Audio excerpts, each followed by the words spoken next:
Hey everybody, Scott Spreitzer here from DocSports.com. Friday, May 25th, 2018. We've got our overnight opening salvo for Friday's card. On this report, free pick coming up in just a bit. If you've yet to become a member over at DocSports.com, all you got to do is click on the link below the video and set yourself up for a free $60 account. DocSports.com, where I am 100% exclusive with my premium picks. Again, a free pick coming up in just a moment. We ended up with a losing day yesterday.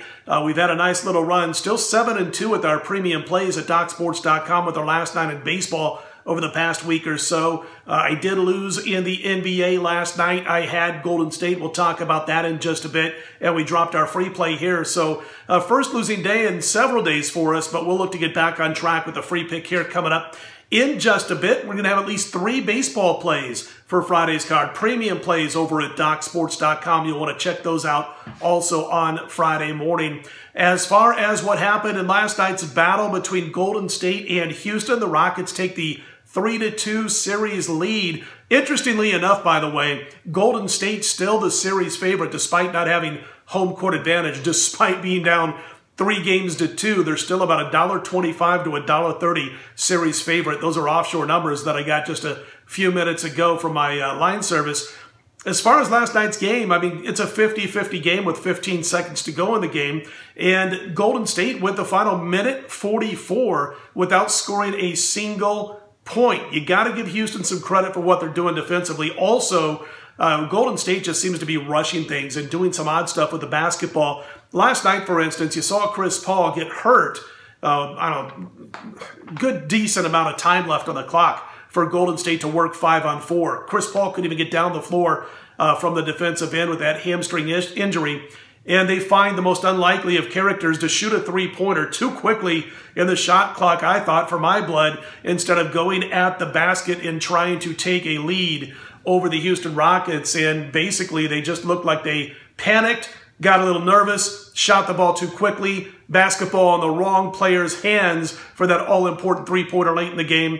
And then, of course, you saw what happened in the final seconds when Iguodala tried to tip a basketball out and it went to a Houston player, and they make their free throws. 98-94, Houston wins the game. As far as the line for Game 6 in the Bay Area, Golden State a 10.5-point favorite. That total just keeps dropping, guys. It's crazy, down to about 213.5. They've got to make those adjustments after what we've seen in this series. Plus, Chris Paul listed as questionable overnight, heading into Friday for Saturday's Game 6 battle in the Bay Area. He didn't look like he was feeling too good on the bench, even after the game that they won. Chris Paul looking like he's got some hamstring injuries he's going to have to overcome if he's going to be able to play on Saturday. You want to check out the news and the updates throughout the day on Friday and into Saturday.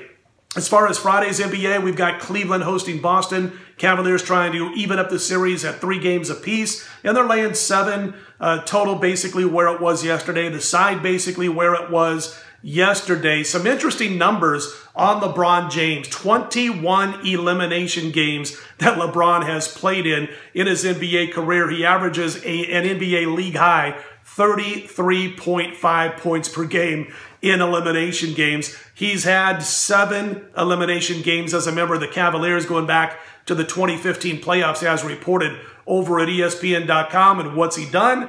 Well, he's done just fine. About 37 points, 12 rebounds, and 9 assists per game. He's gone over 40 points 5 times in those games. Amazing stuff. I don't know if Boston can stop him or slow him. They definitely can't stop him. I don't think they can even slow him down. They got to let the Cleveland peripheral players, got to get on them and not let them score if they plan on winning this in 6 games. Early movers for Friday's baseball. The Mets and Syndergaard getting some money over Milwaukee and Guerra. And if you look right now, I'm looking at a couple of notes that I jotted down here. The Mets up 13 cents at Westgate Superbook, laying $1.33 after opening around $1.20, $1.21. I get it with Syndergaard. I mean, he's just been on fire. 13 earned runs allowed in his last 48 2/3, 51 strikeouts, only 11 walks during that time span. And with the 5-0 loss by Milwaukee last night, they've now been shut out a league high 9 times already this season. We're not even through May yet. 9 times the Milwaukee Brewers have been shut out on the season. I can see why the early movers, the early money, the early bettors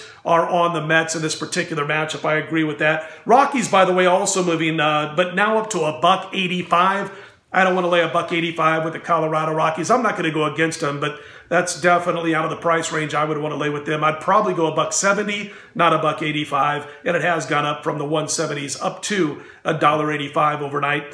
Free pick for Friday in Major League Baseball in just a second. Wanted to mention again real quickly, at least 3 baseball plays on our card for Friday. Again, we're clicking along at about a 78% win rate over the past week, around there over at DocSports.com with premium plays in Major League Baseball. And again, we'll probably have at least 3 going on Friday's card, so be sure to check the website. Also on a 67% NBA run despite last night's defeat with the Golden State Warriors. So we look to have a real nice day in store. We like this card in baseball quite a bit on Friday. Free pick for Friday, we're going to go to a total under 7.5 with the Twins matching up against the Mariners. Paxton pitching extremely well right now. 7 earned runs allowed, has always given up in his last 37 innings pitched. 45 strikeouts, only 8 walks. You got a Seattle team, his team, who's probably not going to give them a lot of run support. They're averaging less than 4 runs per game against righties at home and about 3.1 runs per game over the past week or so. And